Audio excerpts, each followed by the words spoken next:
തെക്കൻ ബ്രസീലിയൻ സ്വദേശിയായ ജബോട്ടിക്കാബ പഴച്ചെടിയാണിത്. ഇതിൻ്റെ തടിയോട് ചേർന്ന് മുന്തിരി പോലെ പഴങ്ങൾ കാണപ്പെടുന്നതിനാൽ നമ്മുടെ നാട്ടിൽ ഇത് മരമുന്തിരി എന്നറിയപ്പെടുന്നു.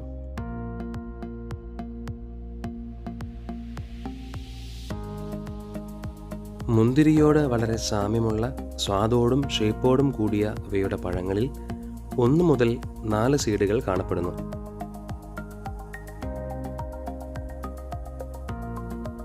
സബാറ, റെഡ് ഹൈബ്രിഡ്, എസ്കാർലറ്റ്, ഗ്രിമാൽ, വൈറ്റ്, യെല്ലോ, ബ്ലൂ, ഒബ്ലോങ് പോലെ 30-ന് മുകളിൽ വെറൈറ്റീസ് ഇവയിൽ കാണപ്പെടുന്നു. എങ്കിലും നമ്മുടെ നാട്ടിൽ കൂടുതൽ പ്രചാരത്തിലുള്ളത് കായ്ക്കാൻ 8 വർഷത്തോളം എടുക്കുമെങ്കിലും നല്ല ഫ്ലേവറോടും മധുരത്തോടും കൂടിയ സബാറ, 3 വർഷത്തിനുള്ളിൽ കായ്ക്കുന്ന റെഡ് ഹൈബ്രിഡ്, എസ്കാർലറ്റ് ഇനങ്ങളാണ്. US-ൽ പ്രചാരത്തിലുള്ള അല്പം വലിപ്പം കൂടിയ പഴങ്ങൾ നൽകുന്ന ഗ്രിമാലും വീടുകളിൽ നട്ടുവളർത്തുന്നു. വിത്തിൽ നിന്ന് മുളയ്ക്കുന്ന ചെടികൾക്ക് മാതൃഗുണം കിട്ടുന്നതിനാൽ പഴങ്ങളിൽ നിന്ന് ധാരാളം തൈകൾ ഉൽപ്പാദിപ്പിച്ചു വരുന്നു. ഇതുകൊണ്ട് തുടക്കത്തിലെ തൈകൾക്കുണ്ടായിരുന്ന വലിയ വില ഇപ്പോൾ കുറഞ്ഞു വരുന്നതായി കാണുന്നു.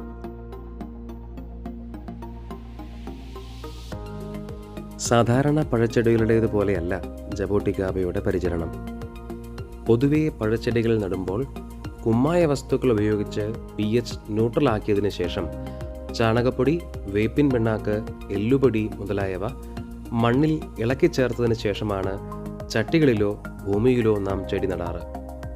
നമ്മുടെ നാട്ടിൽ മഴ കൂടുതലായി ലഭിക്കുന്നതിനാൽ മണ്ണ് അസിഡിക് ആവുന്നു.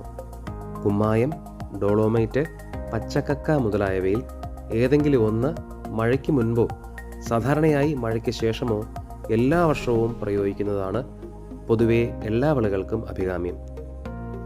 എന്നാൽ 5.5 മുതൽ 6.5 വരെ pH അഥവാ ചെറിയ അമ്ലത മണ്ണിൽ ഇവ ഇഷ്ടപ്പെടുന്നു. pH കൂടിയാൽ ഇവയിൽ പലപ്പോഴും അയൺ അല്ലെങ്കിൽ മാംഗനീസ് ഡെഫിഷ്യൻസി അഥവാ ഇലകളിൽ മഞ്ഞപ്പ് കാണാറുണ്ട്. ശ്രദ്ധിക്കേണ്ട മറ്റൊരു കാര്യം, നന്നേ ചെറുപ്പത്തിൽ ഇവ നടുമ്പോൾ വേപ്പിൻ പിണ്ണാക്ക്, എല്ലുപൊടി എന്നിവ പോട്ടി മിക്സിൽ ഉൾപ്പെടുത്തരുത്. സാധാരണ അളവിൽ ഇവ നൽകിയാൽ ചെടിയുടെ ഇലകൾ വാടി പിന്നീട് ഇവ കരിഞ്ഞു പോകുന്നതായി കാണാറുണ്ട്. ചാണകപ്പൊടി, കമ്പോസ്റ്റ് എന്നിവ മാത്രം ചെറുപ്പത്തിൽ പോട്ടി മിക്സിൽ ഉപയോഗിക്കുന്നതും പിന്നീട് ചാണക സ്ലറി ഉപയോഗിക്കുന്നതുമാകും ഏറ്റവും ഉചിതം. 2 വർഷത്തിന് ശേഷം സാധാരണ ജൈവവള പ്രയോഗവും നടത്താവുന്നതാണ്. രാസവളങ്ങൾ ചോട്ടിൽ കൊടുക്കുന്നത് ഒഴിവാക്കി ഫോളിയറായി നൽകുന്നതാണ് ഉചിതം. കായ്ക്കാറായ ജബോട്ടിക്കാബയിൽ തണ്ടിലേക്ക് വെയിലടിക്കാനായി ഇവയുടെ കമ്പുകൾ വെട്ടിയൊതുക്കേണ്ടതാണ്.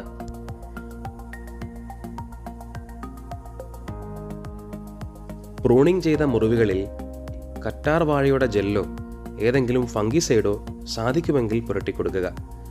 പൊതുവെ ഫംഗസ് ബാധ ജബോട്ടിക്കാബയിൽ കുറവാണ്. കായ്ക്കാറായ ജബോട്ടിക്കാബയുടെ തണ്ടിലെ തൊലി ഇളകി വരുന്നതായി കാണാം. ശേഷം വെളുത്ത നിറത്തിലുള്ള പൂവുകൾ പ്രത്യക്ഷപ്പെടുന്നു. 30 മുതൽ 40 ദിവസത്തിനുള്ളിൽ ഇവ വിളവെടുപ്പിന് പാകമാകുന്നു. ഇവയ്ക്ക് ഈർപ്പമുള്ള മണ്ണാണ് അഭികാമ്യം എന്നതിനാൽ ജലസേചനം ആവശ്യാനുസരണം നൽകേണ്ടതാണ്.